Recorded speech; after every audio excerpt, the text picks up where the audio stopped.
Hello, friends. Do you ever find yourselves questioning if you're doing something because it truly makes you happy versus if you're doing it just to overachieve in order to quiet your anxiety? Today, we're going to talk about why we may be asking ourselves this question, as well as some strategies we can use to finally find out the answer. Hey friends, I just want to pop in for a second to apologize for the quality of this audio. I had a little bit of issue recording, and I have told my anxious overachieving self that it's good enough. You can hear it, and I know you'll forgive me for the lack of quality audio in today's episode. Hey, are you a high achiever who struggles with perfectionism? Do you get stuck in the cycle of overthinking? Do you do everything for everyone else because you think otherwise it won't get done? Do you feel like you should come with a disclaimer? Hi, I'm anxious. Hey, I'm Katy. Full disclosure, I'm not a therapist, doctor, or mental health professional. I'm just a career mama who also struggles with anxiety. For me, anxiety reared its head at the most inconvenient times, when I wanted to be present with my family, at those high-pressure business meetings, when I was laying in bed awake at night worrying instead of sleeping. I just wanted to relax and be able to have fun, and I know that you do too. What if you found tools to manage your anxiety? What if you knew how to enjoy life even though you are anxious? Look, it's time to put down that third cup of coffee and swap it for some lemon water. We're going to get control over anxiety so it can stop controlling you. Let's go, girl. Before we get started today, I'd like to read a podcast review left by one of my listeners, Suddenly Anxious. Suddenly Anxious says, Katy, your to-the-point pieces of information and sharing of your experiences has shed light on getting this thing under control, and I look forward to more to come. Thank you for sharing, and I'm ready to start my journey to being less anxious. I'm new to having knowledge on why I feel this way and how much it is taking from me. The release of your podcast couldn't be at a better time. I appreciate your range of questioning and examples. These are doable, reasonable, and small steps to being less anxious. Suddenly Anxious, thank you so much for taking your precious time to share this review with me. I'm so glad to hear that you've realized why you feel how you do and how much it's taking from you, and that you appreciate what I've shared because it will help you to take small steps to be less anxious. You are not alone, my friend. I'm so glad you're here, and I'm so grateful that you've shared this feedback because it helps me understand what I can do to serve you and help you on your journey. Friends, because of the launch of the podcast, I'm doing a giveaway and I want you to join us. If you haven't already done so and want to be entered for this giveaway, I ask that you go rate and review in Apple Podcasts. It's super helpful for podcasts just starting out to receive reviews, and I'd truly appreciate your feedback.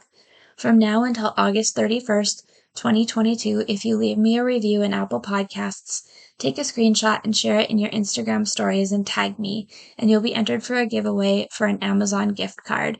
You can find me at Hi, I'm Anxious Podcast. Friends, one of my mommy friends shared this concern with me that she questions whether she is doing things because they make her happy or because they will help her achieve so she can quiet her anxiety.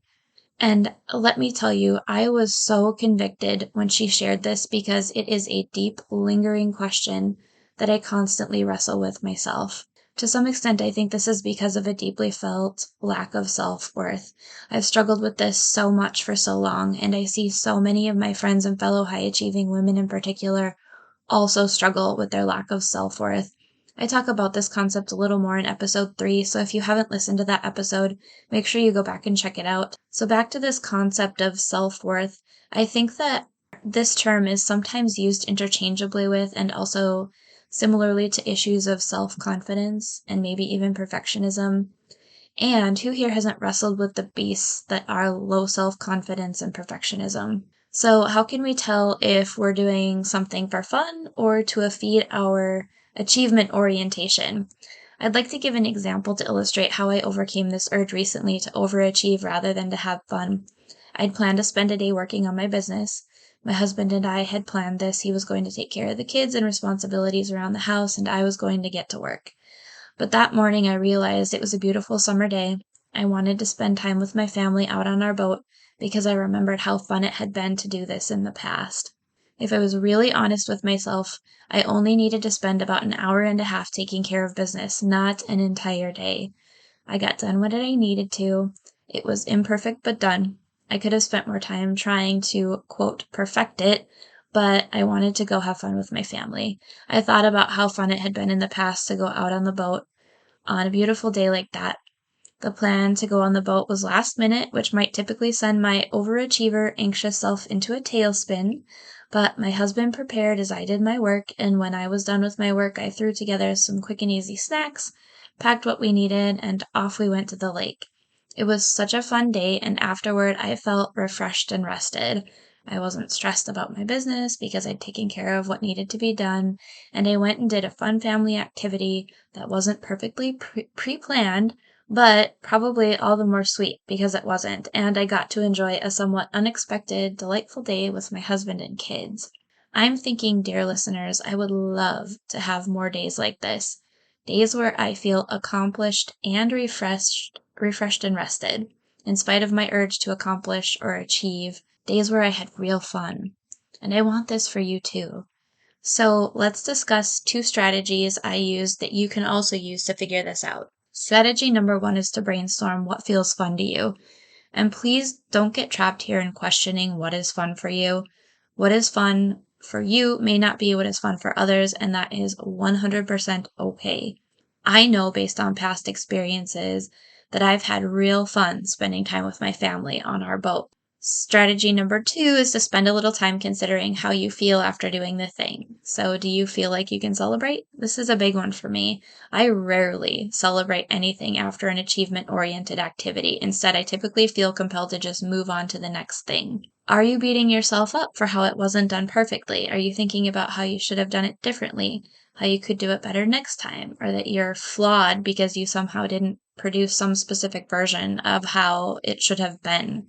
However, if I've done something for fun, I feel calmed, more relaxed, and ready to go back to doing whatever work I have planned out, not compelled to move on to my next to-do item.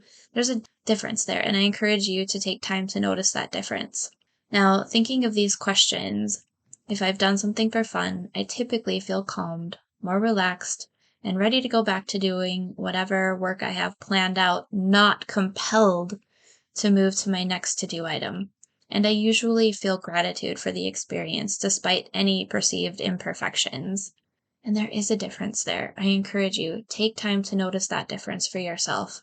So I'm going to give you a little homework to encourage you to also fight that urge to overachieve and go have some fun. Think back to the last time you recall having fun and either write it down in your notes app or record it in a voice memo right now so that you can use this as the start to your brainstormed list of things that feel fun to you. That's all for today, friends. Thanks for being here with me. I can't wait to see you in the next episode. Hey friend, thanks for being here. Did today's episode help you feel more in control of your anxiety? Did it inspire you to rest or relax?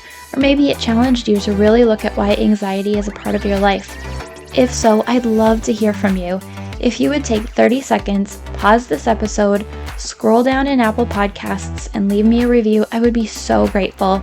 See you next week. Disclaimer, I am not a medical professional and this podcast is not providing therapy or medical treatment. Contents of the podcast are for informational purposes only and are not a substitute for professional medical advice, diagnosis, or treatment. Always consult your healthcare provider with your health questions and concerns.